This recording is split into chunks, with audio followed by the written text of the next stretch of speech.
A Brittany McGloon nasceu em 9 de novembro de 1987 na cidade do Novo México, filha de Patricia Tice e Ron McGloon. Seus pais se divorciaram quando ela ainda era pequena, quando ela era ainda criança, e por isso ela acabou se mudando para a cidade de Winnsboro, no Texas, com a sua mãe.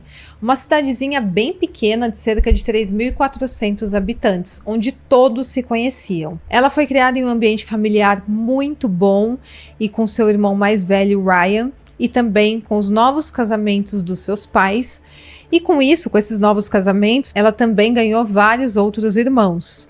A sua mãe a descrevia como uma filha exemplar, que tomava decisões muito acertadas, que nunca causava problemas e mantinha uma relação muito próxima com ela, quase como melhores amigas. E a Brittany era uma jovem que amava a natureza, ela amava bichos, cavalos, música e especialmente as bandas Linkin Park e Eminem. Ela também compartilhava momentos muito especiais com a sua irmã mais nova, a Hope, de 16 anos, na época dos fatos. Elas ouviam músicas juntas, assistiam filmes e elas dividiam o mesmo quarto da casa, então elas eram realmente muito próximas. E a Brittany, ao longo dos anos, foi se destacando exatamente pela sua força de vontade, pela sua responsabilidade desde muito nova. Em 2006, ela se formou com honras no colégio e ela planejava estudar em enfermagem. E para se preparar para entrar para a faculdade, ela decidiu tirar um ano sabático. Mas nesse ano, ela também trabalharia em 2 empregos. Durante o dia, na loja de desconto álcool, e à noite, no centro de distribuição em Mount Vernon. Em novembro de 2006, a Brittany conheceu o Jeff Stoner, filho do gerente da loja onde a Brittany trabalhava. Os dois gostaram muito um do outro logo quando se conheceram e eles começaram a namorar. E esse foi o primeiro relacionamento sério da Brittany. Aquele namorado que ela apresentou para sua família e realmente levava a sério. Porém, a família dela, principalmente a sua mãe, não aprovava o Jeff. Para ela, ele não compartilhava das mesmas ambições que a sua filha, porque ela trabalhava muito, ela sonhava muito alto, e parece que o Jeff tinha umas atitudes um tanto quanto estranhas. Bom, após 6 meses de relacionamento, o casal acabou terminando, para alívio dos familiares. E durante essa separação, muito naturalmente, a Brittany acabou tendo um encontro casual com um homem chamado Justin. E isso é algo muito importante aqui que aconteceu neste caso, então guarda essa informação. E semanas depois deles terem terminado, a Brittany e o Jeff acabaram reatando. E ela voltou à rotina normal de trabalho intenso, de tempo com a sua família e de momentos com o seu namorado. Bom, tudo isso nos leva à noite de 3 de maio de 2007. A Brittany trabalhava no turno noturno da loja Lowe's. E sua rotina era o seguinte: após o expediente que se encerrava logo pela manhã, ela voltava para sua casa, tomava banho, descansava e à tarde ela visitava o Jeff. Mas naquela noite, ela avisou sua mãe que ela não iria voltar para casa após o trabalho, porque o Jeff havia pedido que ela fosse diretamente para a casa dele logo de manhã. Era um pedido fora do comum, porque normalmente ela voltava para a casa dela, mas até aí ninguém tinha visto nada de errado. Apesar da sua desconfiança em relação ao Jeff, a Patrícia, a mãe da Brittany, respeitou a decisão da sua filha, porque ela já era uma adulta. Ela já trabalhava, ela já se sustentava, então ela só poderia realmente aconselhar e respeitar. E naquele dia, a Brittany pegou sua caminhonete, foi para o trabalho, e infelizmente, esse seria o último momento em que a família veria a Brittany viva. Bom, no dia 4 de maio de 2007, por volta das 2h30 da tarde, a Patrícia recebeu uma ligação do Jeff perguntando se ela havia falado com a Brittany. Mas ela acreditava que a filha estava com ele, porque esse havia sido combinado. Neste momento, a Patrícia logo ficou assustada e ela tentou entrar em contato com a sua filha, mas todas as chamadas para a Brittany caíam na caixa postal. O Jeff avisou a Patrícia que naquele dia ele havia visto a Brittany logo pela manhã, havia deixado ela dormindo na casa dele e havia ido para Dallas, onde passou o dia com a sua mãe, com o seu padrasto, junto também com a avó que morava em Dallas. Segundo ele, a Brittany teria ficado dormindo em sua cama e ele saiu de manhã para fazer aquela visita. E ele falou que acreditava que quando ela acordasse, ela iria para a casa dela. E infelizmente não demorou muito para uma notícia horrível chegar aos familiares. Às 3h45 da tarde, a mãe do Jeff ligou para a emergência. Ela avisou que o seu filho havia encontrado a Brittany morta em sua cama. A polícia chegou rapidamente à casa onde o Jeff vivia, com a mãe e com o padrasto e também com a irmã mais nova, Velva. E a residência tinha um quarto anexo, quase como se fosse um estúdio separado da casa. Tanto que tinha até uma entrada externa que permitia o acesso àquele quarto sem passar pela casa principal. E era lá que era o quarto do Jeff. Os policiais então entraram no local e encontraram a Brittany morta na cama.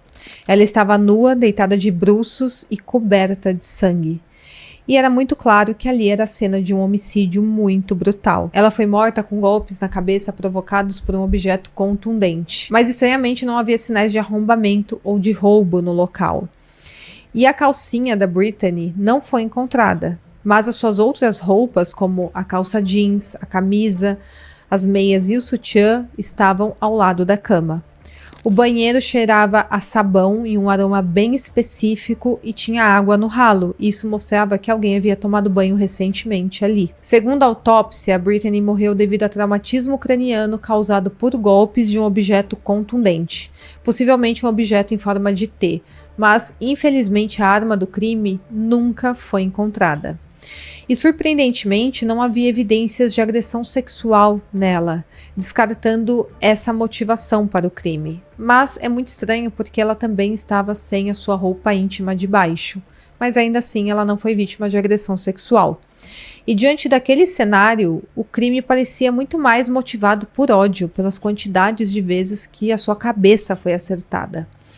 Bom, a polícia coletou amostras do ralo do banheiro para testes de DNA e examinou toda a cena do crime, que não apresentava sinais de roubo ou então de arrombamento, e isso significava que provavelmente o criminoso era alguém que não havia precisado forçar a entrada, e alguém também que havia tomado banho após o crime, muito provavelmente, o que demonstra que a pessoa não estava com muita pressa. Bom, o Jeff, o namorado da Brittany, foi o primeiro a ser interrogado, já que o crime ocorreu no quarto dele.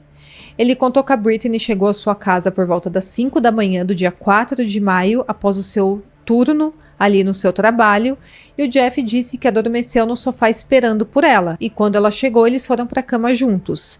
Ele então acordou às 7 da manhã, tomou banho e saiu por volta das 9, e ele estava acompanhado do seu padrasto e da sua mãe. Eles foram em direção à casa da avó dele em Dallas, e a Brittany teria ficado dormindo no quarto.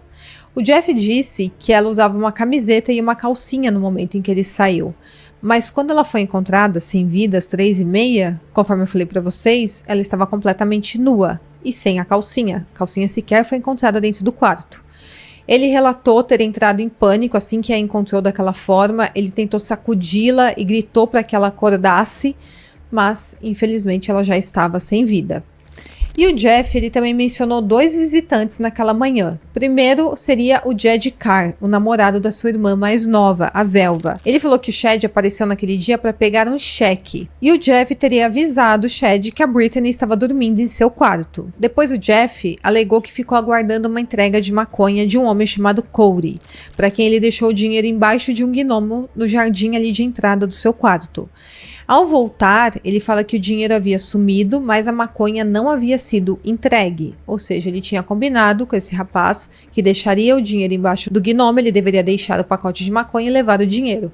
O dinheiro foi levado, a maconha não havia sido deixada. Durante o interrogatório, Jeff também foi questionado sobre o encontro que a Brittany teve com aquele rapaz chamado Justin durante a separação deles. Ele disse que não se importava com isso, porque eles não estavam juntos na época. Mas ele também admitiu que o relacionamento dele com a Brittany era um tanto quanto instável. Agora, quanto ao comportamento do Jeff durante o interrogatório, ele demonstrou muita emoção. Ele chorou bastante, ele parecia genuinamente abalado com a situação, e os investigadores interpretaram o sinal de trauma sincero nele. Ele também concordou em fazer um teste do polígrafo, e ele passou sem qualquer indício de mentiras. E com isso, as suspeitas sobre ele diminuíram bastante. A investigação então se voltou para o Chad Carr, que confirmou que ele havia ido à casa do Jeff na manhã do crime para pegar um cheque. O Chad tinha 25 anos nessa época, ele namorava a Velva, que era uma estudante do ensino médio. Ele disse que acordou na casa da sua tia naquela manhã, levou a Velva até a escola, passou pelo trabalho na construção civil e depois foi até a casa do Jeff por volta das 8h30 para pegar o cheque e depois foi até a loja Alco às 9h20. E as câmeras realmente confirmaram que ele esteve na loja esse horário. Depois ele alegou ter ido a uma consulta no oftalmologista às 10 da manhã e ele teria chegado 15 minutos adiantado nessa consulta. Porém, este ponto do seu depoimento apresentou uma inconsistência muito grave, porque a recepcionista do oftalmologista informou que, na verdade, o Chad chegou 20 minutos atrasado, às 10h20. E ele teria ligado para essa recepcionista avisando sobre problemas com seu carro e por isso ele iria se atrasar. Essa lacuna de tempo é de cerca de 1 hora, das 9h20, no momento que ele estava na loja, até as 10h20, o momento que ele chegou ao oftalmologista. E isso era tempo suficiente para o Chad retornar à casa do Jeff, onde a Brittany estava sozinha, cometer o crime e depois ir até o consultório. Bom, diante disso, ele foi submetido a um teste do polígrafo e ele falhou ao ser questionado sobre o seu envolvimento na morte da Brittany, indicando 100% de engano em 2 perguntas cruciais. Apesar disso, os polígrafos, nós sabemos, eles não são provas conclusivas, porque o simples fato da pessoa estar muito nervosa pode constar como inconsistência nesse teste. Bom, uma busca em sua casa revelou uma camiseta e um short com possíveis manchas de sangue. Também encontraram uma máscara de esqui e 2 calcinhas femininas. Uma delas era exatamente do tamanho da Brittany e não pertencia à sua namorada. Mas, infelizmente, os testes de DNA nos itens não encontraram vestígios da Brittany ou do próprio Chad. Talvez essas peças tenham sido lavadas e tenham eliminado possíveis DNAs. É uma possibilidade. E o histórico criminal desse rapaz também levantou várias suspeitas. Ele já havia sido preso por agredir uma mulher de forma muito semelhante ao crime, com traumatismo na cabeça. Mas ainda assim, aparentemente não havia provas o suficiente contra ele.